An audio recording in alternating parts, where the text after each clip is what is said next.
Hi, welcome back. We're talking today about the Lighthouse module, how we constructed it, and how you can do it yourself. So stick around, we'll talk about it coming right up.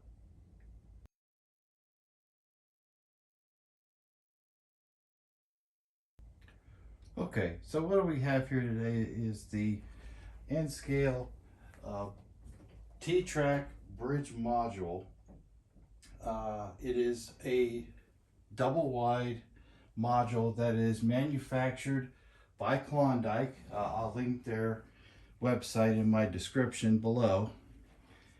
And it comes as just the bare bones kit, which is just the structure itself underneath the wood structure, and you have to then add the track and let your imagination run wild with it. Okay, so what I decided to do is it takes a double bridge.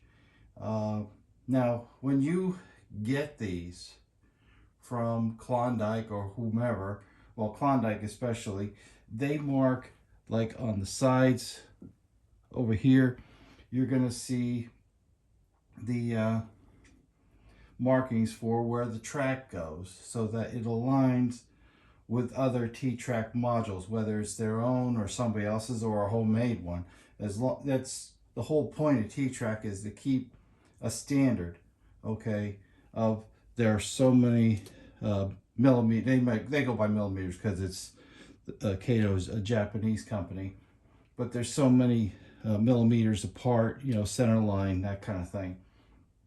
So what I did is I have here a double track Kato. I forget what the number is, but it's already, the two tracks are already there, so all I had to do was glue this in place, and I did the same on the other side there. And the bridge, these are also manufactured by Kato, so they all click together just perfectly, and there's a Kato bridge support underneath. So that, built just as is, would fly, because everything else is done. So then it becomes a matter of how are you going to scene it. Well, I decided I wanted to go with a lighthouse. Okay, my wife loves lighthouses. As a matter of fact, I have one on my HO scale layout, even though it doesn't fit into the scenery. I kind of made it work. So, and took a little poetic license with it. So what else we have here is the lighthouse itself. I bought this. I saw it just a search on eBay. eBay is great for buildings and stuff like that. And I got it. It was a plastic kit. It had obviously the lighthouse and this base, and then you just build it and paint it. Well, I built it and I painted it, but it looked not quite the way I wanted it. The rocks didn't look realistic enough for me, and it was actually a little bit bigger than it should have been for my purposes. So I had to go and I trimmed up some of it. I believe it was on this end. I had to trim up some of it because it was too wide. And then I started filling in on that end with some of these rocks. Now, these are just decorative smooth stones that you can buy in any craft store, hobby shop, whatever. And I was going to super glue them, but it was quicker just to use a hot glue gun. And I just put a little hot glue on each one. I kind of test fit it first, and say, okay, yeah, that'll go there. And it went pretty quick, to be honest. And the end result, I thought, turned out fantastic. So I got that, and I had to drill a hole. This is where some modifications came into play. Back here, there's an on-off switch for, you can't really see it. Let me see if I can, get this up a little bit higher. Okay, back in here, there's an on-off switch, and I'll just flip it there so turn it off. For obviously for control of the lighthouse. Now the control itself I had to modify because it was just, you know, maybe about that big, and I was like, well, that's never going to fly. So I had to, before I installed the whole thing, I had built it, I had to go and about midway or so, I cut it, marked each side which one was which, you know, positive, negative, whatever, on both ends, extended out the wiring, and then drew a hole, ran the wiring over to here, and then I glued this on and put the battery in. It takes one of those little watch, like a watch battery kind of thing, you know, the round ones, and dropped it in there. And to my surprise, well, not really, but kind of, it worked the first try. I was like, oh, well, great, that works great. So I got that part done. So before I did all that though, I had to get water. So let me explain how this works. I'm old school, okay, and the old school way is use 2-part epoxy, like you would use for like a varnish or something on, you know, or for putting epoxy on a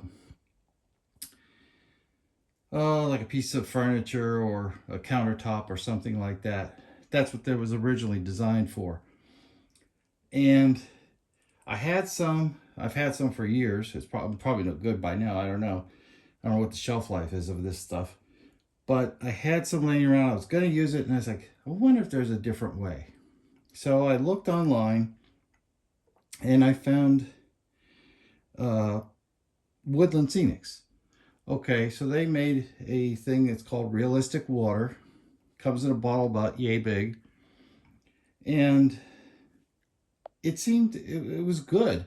It worked on a couple of other projects. I was like, okay. But then I wanted the depth and the color. So what I did was I did a little bit of poking around again on eBay and on the internet, and I found this company, AK Diorama.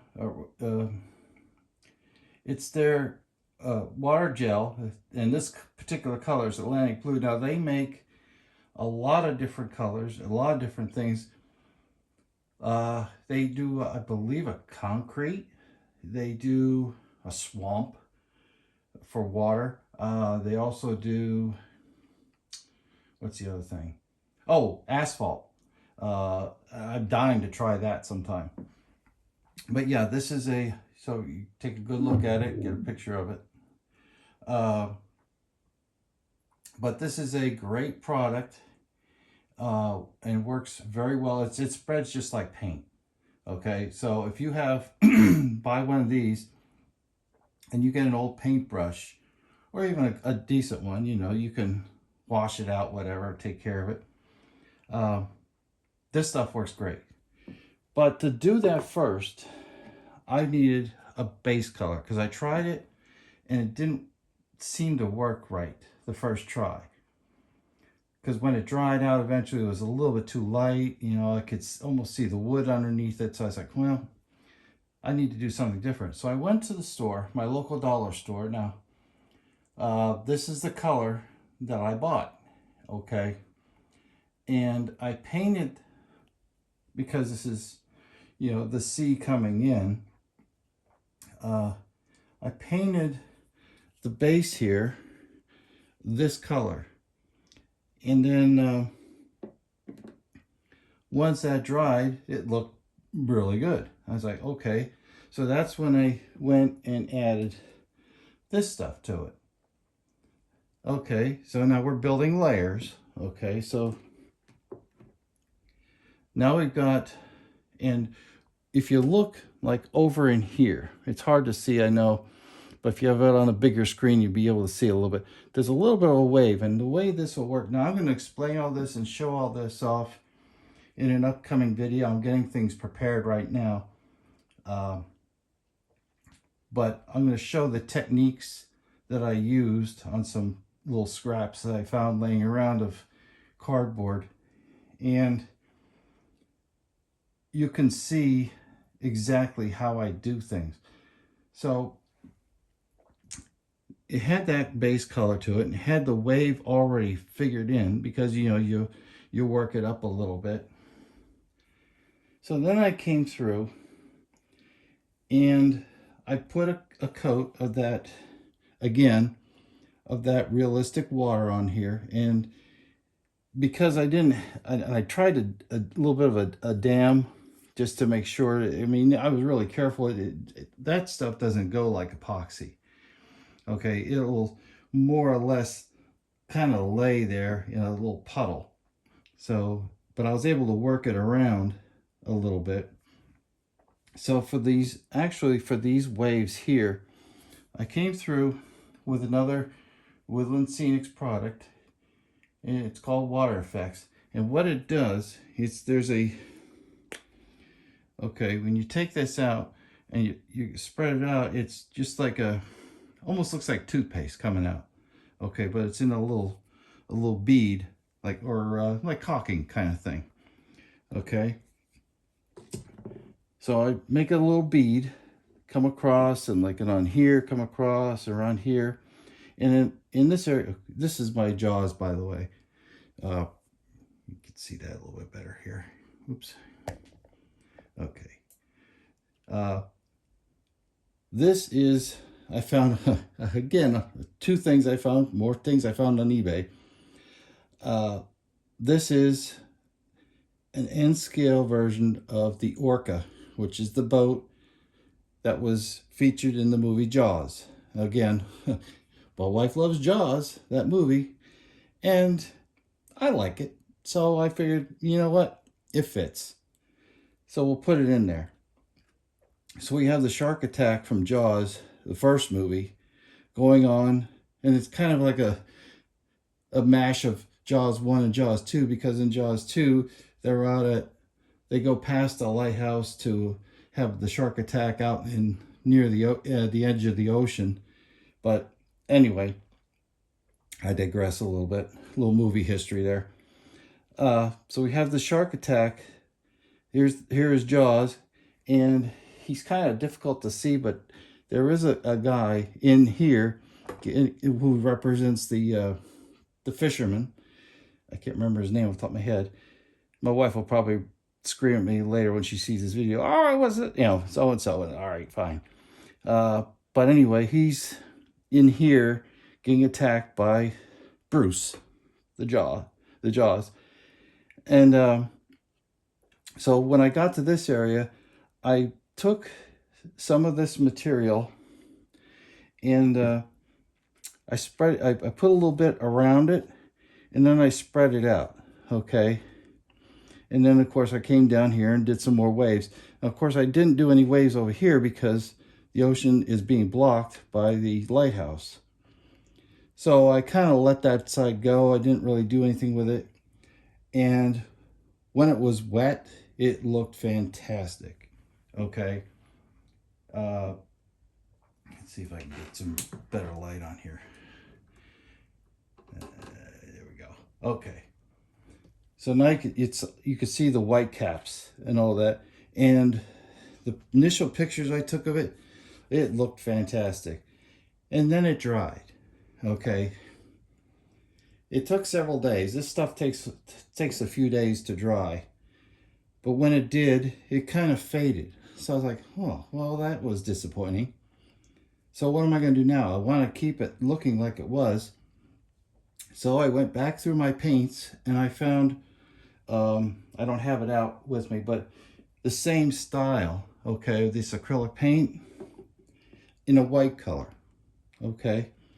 So I carefully took another finer paintbrush and I just went and I put on top of here, okay, just like dabbing it kind of action. I went across the top and just feathered it back, okay. Just like when I took this stuff, I did the same kind of thing to create the wave.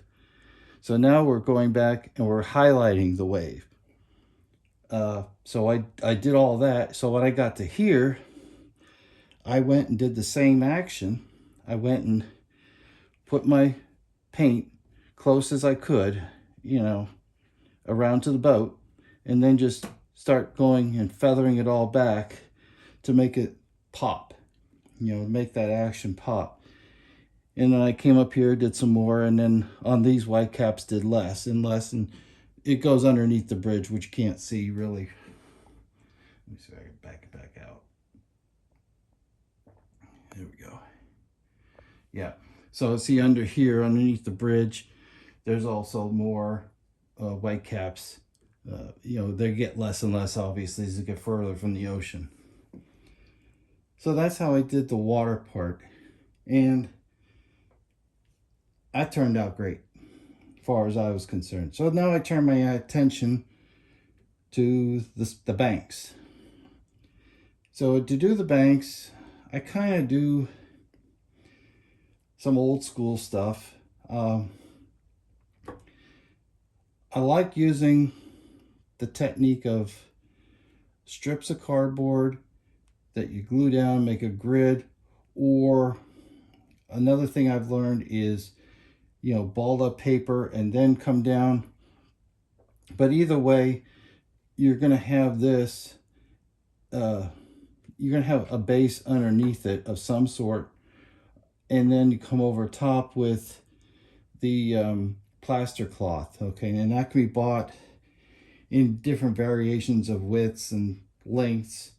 The ones I buy in bulk are like 15 feet long and 4 inches wide, I believe. And I found a place on eBay. I think I got like 4 of them for 25 bucks or something like that. I forget, it's been a while. But they go a long way when you're doing, especially when you're doing a module this size. You're not using a lot. Okay, so you can get your money's worth out of those. Plus they're easier. I found I've used 8 inches, you know, wide ones, wide strips, and they're a little bit harder to manage. I mean, you say, okay, well, you can cover a big area in a hurry. Well, yeah, but when you're doing something this one, you really don't want to go crazy with it. You just need enough to, you know, do a little bit at a time and work your way down.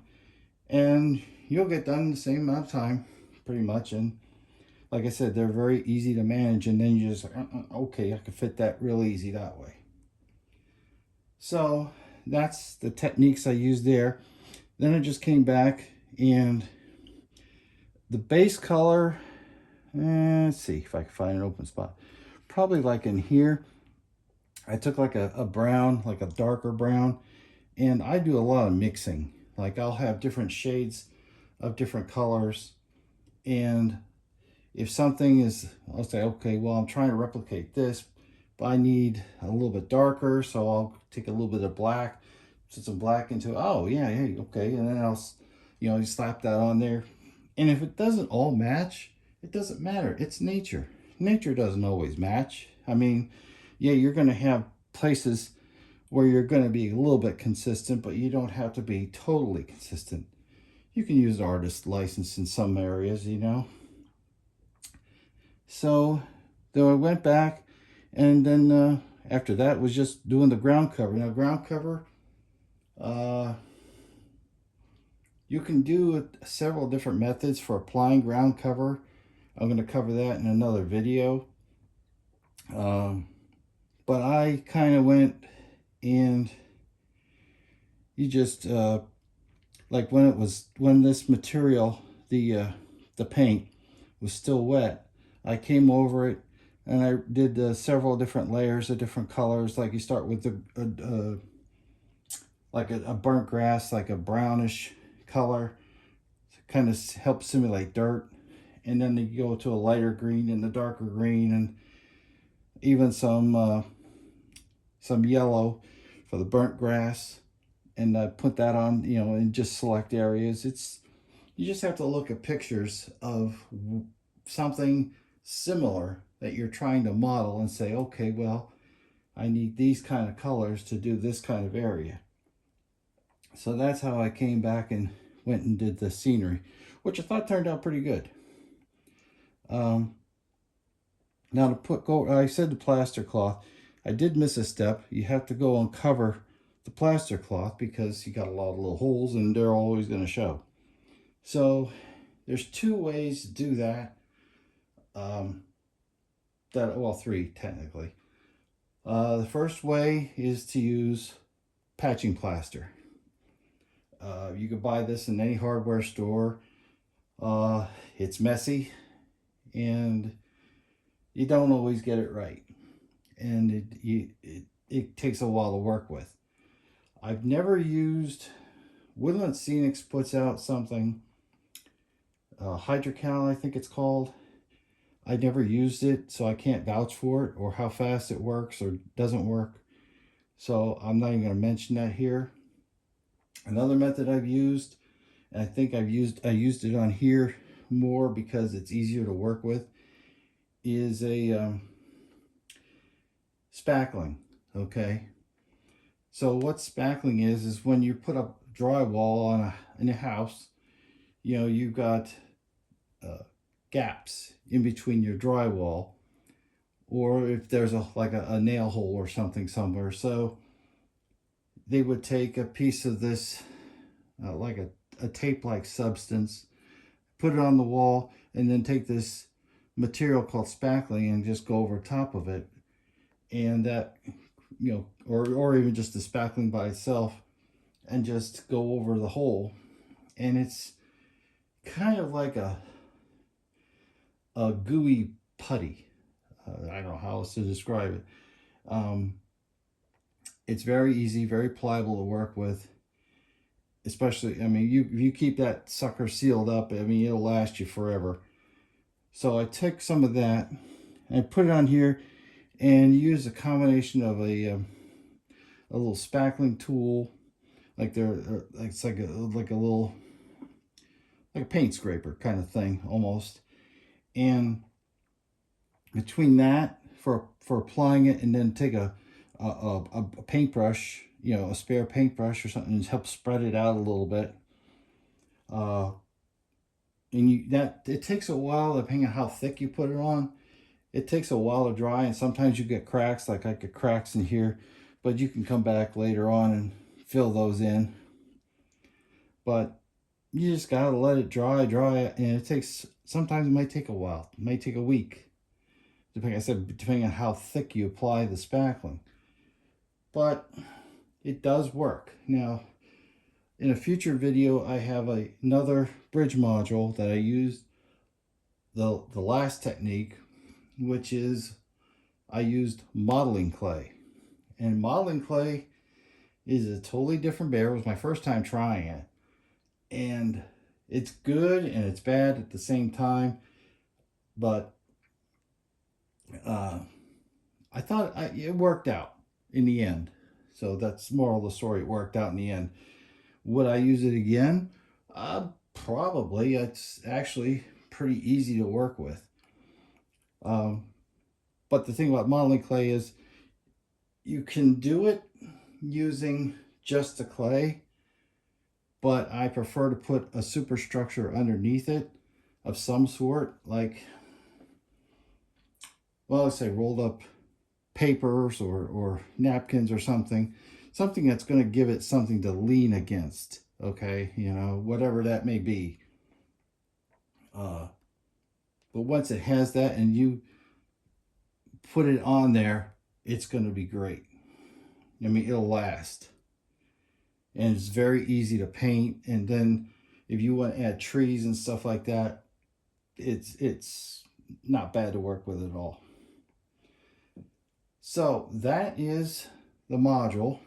And like I said, in a very near future video, we're going to take a little more in-depth look at how we did this technique, your materials, and, you know,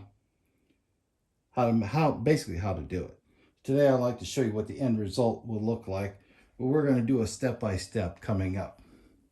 So that's all I got for you today. Hope you enjoyed the video. If you did, Make sure to like, share, subscribe, and leave a comment below if you like to see other types of videos. We have lots of things in the pipeline, so like I said, have a great day, and I'll see you in the next one.